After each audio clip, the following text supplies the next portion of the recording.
بسم اللہ الرحمن الرحیم۔ اللہ کے نام سے جو رحمان اور رحیم ہے۔ البقرہ نام اور وجہ تسمیہ۔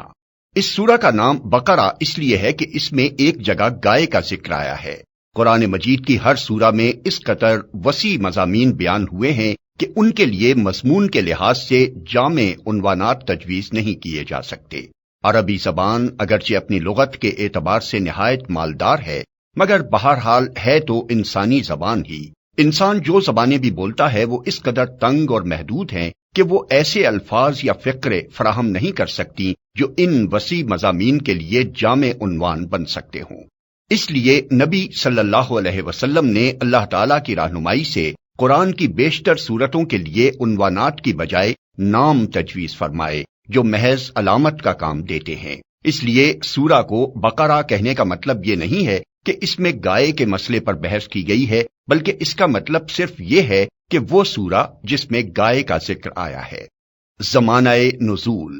اس سورت کا بیشتر حصہ ہجرت مدینہ کے بعد مدنی زندگی کے بالکل ابتدائی دور میں نازل ہوا ہے، اور کمتر حصہ ایسا ہے جو بعد میں نازل ہوا اور مناسبت مضمون کے لحاظ سے اس میں شامل کر دیا گیا۔ حتیٰ کہ سود کی ممانعت کے سلسلے میں جو آیات نازل ہوئی ہیں وہ بھی اس میں شامل ہیں، حالانکہ وہ نبی صلی اللہ علیہ وسلم کی زندگی کے بالکل آخری زمانے میں اتری تھی۔ سورہ کا خاتمہ جن آیات پر ہوا ہے وہ ہجرت سے پہلے مکے میں نازل ہو چکی تھیں، مگر مضمون کی مناسبت سے ان کو بھی اسی صورت میں ضم کر دیا گیا ہے۔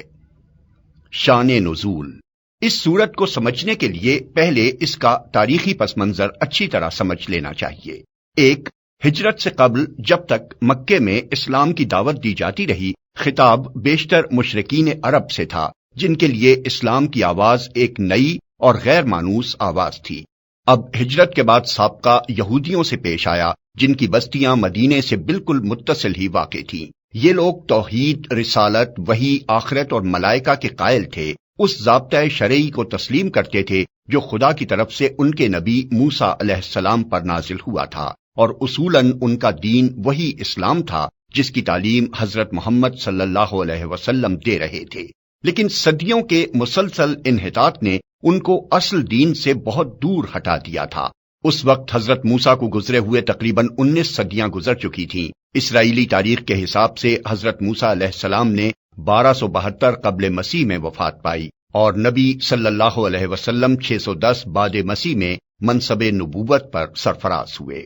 ان کے عقائد میں بہت سے غیر اسلامی عناصر کی آمیزش ہو گئی تھی جن کے لیے تورات میں کوئی سند موجود نہ تھی۔ ان کی عملی زندگی میں بکثرت ایسے رسوم اور طریقے رواج پا گئے تھے جو اصل دین میں نہ تھے اور جن کے لیے تورات میں کوئی ثبوت نہ تھا۔ خود تورات کو انہوں نے انسانی کلام کے اندر خلط ملط کر دیا تھا، اور خدا کا کلام جس حد تک لفظاً یا معناً محفوظ تھا اس کو بھی انہوں نے اپنی منمانی تعویلوں اور تفسیروں سے مسخ کر رکھا تھا۔ دین کی حقیقی روح ان میں سے نکل چکی تھی، اور ظاہری مذہبیت کا محض ایک بے جان ڈھانچہ باقی تھا جس کو وہ سینے سے لگائے ہوئے تھے۔ ان کے علماء اور مشائخ، ان کے سرداران قوم اور ان کے عوام سب کی اعتقادی، اخلاقی اور عملی حالت بگڑ گئی تھی، اور اپنے اس بگاڑ سے ان کو ایسی محبت تھی کہ وہ کسی اصلاح کو قبول کرنے پر تیار نہ ہوتے تھے۔ صدیوں سے مسلسل ایسا ہو رہا تھا کہ جب کوئی اللہ کا بندہ انہیں دین کا سیدھا راستہ بتانے آتا تو وہ اسے اپنا سب سے بڑا دشمن سمجھتے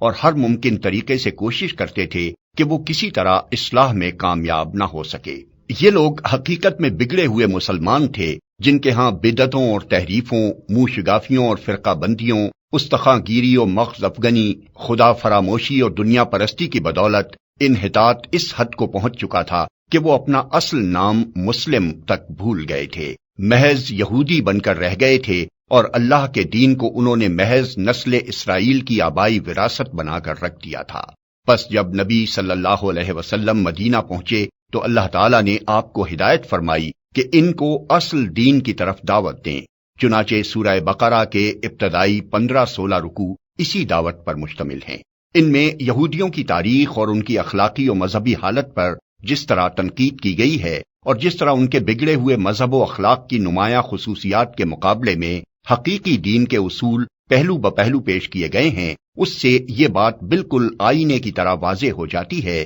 کہ ایک پیغمبر کی امت کے بگاڑ کی نوعیت کیا ہوتی ہے۔ رسمی دینداری کے مقابلے میں حقیقی دینداری کس چیز کا نام ہے، دین حق کے بنیادی اصول کیا ہیں، اور خدا کی نگاہ میں اصل اہمیت کن چیزوں کی ہے۔ 2، مدینہ پہنچ کر اسلامی دعوت ایک نئے مرحلے میں داخل ہو چکی تھی۔ مکہ میں تو معاملہ صرف اصول دین کی تبلیغ اور دین قبول کرنے والوں کی اخلاقی تربیت تک محدود تھا، مگر جب ہجرت کے بعد عرب کے مختلف قبائل کے وہ سب لوگ جو اسلام قبول کر چکے تھے ہر طرف سے سمٹ کر ایک جگہ جمع ہونے لگے اور انصار کی مدد سے ایک چھوٹی سی اسلامی ریاست کی بنیاد پڑ گئی، تو اللہ تعالیٰ نے تمدن، معاشرت، معیشت، قانون اور سیاست کے متعلق بھی اصولی ہدایات دینی شروع کی اور یہ بتایا کہ اسلام کی اساس پر یہ نیا نظام زندگی کس طرح تعمیر کیا جائے۔ اس سورت کے آخری 23 رکوع زیادہ تر انہی ہدایات پر مشتمل ہیں جن میں سے اکثر ابتدا ہی میں بھیج دی گئی تھیں اور بعض متفرق طور پر حسب ضرورت بعد میں بھیجی جاتی رہیں۔ 3، ہجرت کے بعد اسلام اور کفر کی کشمکش بھی ایک نئے مرحلے میں داخل ہو چکی تھی۔ ہجرت سے پہلے اسلام کی دعوت خود کفر کے گھر میں دی جا رہی تھی اور متفرق قبائل میں سے جو لوگ اسلام قبول کرتے تھے وہ اپنی اپنی جگہ رہ کر ہی دین کی تبلیغ کرتے اور جواب میں مصائب اور مظالم کے تختہ مشق بنتے تھے۔ مگر ہجرت کے بعد جب یہ منتشر مسلمان مدینہ میں جمع ہو کر ایک جتھا بن گئے اور انہوں نے ایک چھوٹی سی آزاد ریاست قائم کر لی تو صورتحال یہ ہو گئی کہ ایک طرف ایک چھوٹی سی بستی تھی اور دوسری طرف تمام عرب اس کا استحصال کر دینے پر تلا ہوا تھا۔ اب اس مٹھی بھر جماعت کی کامیابی کا ہی نہیں بلکہ اس کے وجود و بقا کا انحصار بھی اس بات پر تھا کہ اولاً وہ پورے جوش و خروش کے ساتھ اپنے مسلک کی تبلیغ کر کے زیادہ سے زیادہ لوگوں کو اپنا ہم عقیدہ بنانے کی کوشش کرے، ثانیاً وہ مخالفین کا برسر باطل ہونا اس طرح ثابت و مبرہن کر دے کہ کسی ذی عقل انسان کو اس میں شبہ نہ رہے، ثالثاً بے خانمہ ہونے اور تمام ملک کی عداوت و مزاحمت سے دوچار ہونے کی بنا پر فقر و فاقہ اور ہمہ وقت بے امنی اور بے اطمینانی کی جو حالت ان پر طاری ہو گئی تھی اور جن خطرات میں وہ چاروں طرف سے گھر گئے تھے ان میں وہ ہراساں نہ ہوں بلکہ پورے صبر و ثبات کے ساتھ ان حالات کا مقابلہ کریں اور اپنے عزم میں ذرا تزلزل نہ آنے دیں۔ رابعاً وہ پوری دلیری کے ساتھ ہر اس مسلح مزاحمت کا مسلح مقابلہ کرنے کے لیے تیار ہو جائیں جو ان کی دعوت کو ناکام کرنے کے لیے کسی طاقت کی طرف سے کی جائے، اور اس بات کی ذرا پرواہ نہ کریں کہ مخالفین کی تعداد اور ان کی مادی طاقت کتنی زیادہ ہے۔ خامساً ان میں اتنی ہمت پیدا کی جائے کہ اگر عرب کے لوگ اس نئے نظام کو جو اسلام قائم کرنا چاہتا ہے فہمائش سے قبول نہ کریں تو انہیں جاہلیت کے فاسد نظام زندگی کو بزور مٹا دینے میں بھی تامل نہ ہو۔ اللہ تعالیٰ نے اس صورت میں ان 5 امور کے متعلق ابتدائی ہدایات دی ہیں۔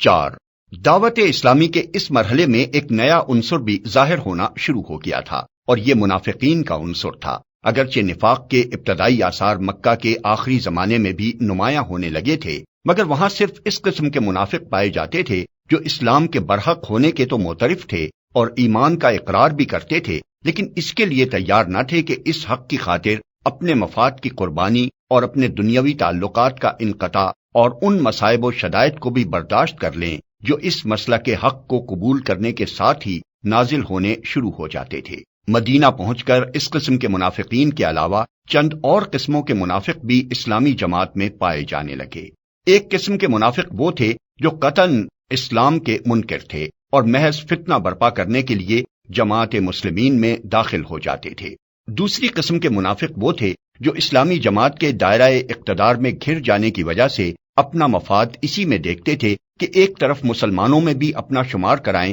اور دوسری طرف مخالفین اسلام سے بھی ربط رکھیں تاکہ دونوں طرف کے فوائد سے متمتع ہوں اور دونوں طرف کے خطرات سے محفوظ رہیں۔ تیسری قسم ان لوگوں کی تھی جو اسلام اور جاہلیت کے درمیان متردد تھے۔ انہیں اسلام کے برحق ہونے پر کامل اطمینان نہ تھا مگر چونکہ ان کے قبیلے یا خاندان کے بیشتر لوگ مسلمان ہو چکے تھے اس لیے یہ بھی مسلمان ہو گئے تھے۔ چوتھی قسم میں وہ لوگ شامل تھے جو امر حق ہونے کی حیثیت سے تو اسلام کے قائل ہو چکے تھے مگر جاہلیت کے طریقے اور اوہام اور رسمیں چھوڑنے اور اخلاقی پابندیاں قبول کرنے اور فرائض اور ذمہ داریوں کا بار اٹھانے سے ان کا نفس انکار کرتا تھا۔ سورہ بقرہ کے نزول کے وقت ان مختلف اقسام کے منافقین کے ظہور کی محض ابتدا تھی، اس لیے اللہ تعالیٰ نے ان کی طرف صرف اجمالی اشارات فرمائے ہیں۔ بعد میں جتنی جتنی ان کی صفات اور حرکات نمایاں ہوتی گئیں، اسی قدر تفصیل کے ساتھ بعد کی صورتوں میں ہر قسم کے منافقین کے متعلق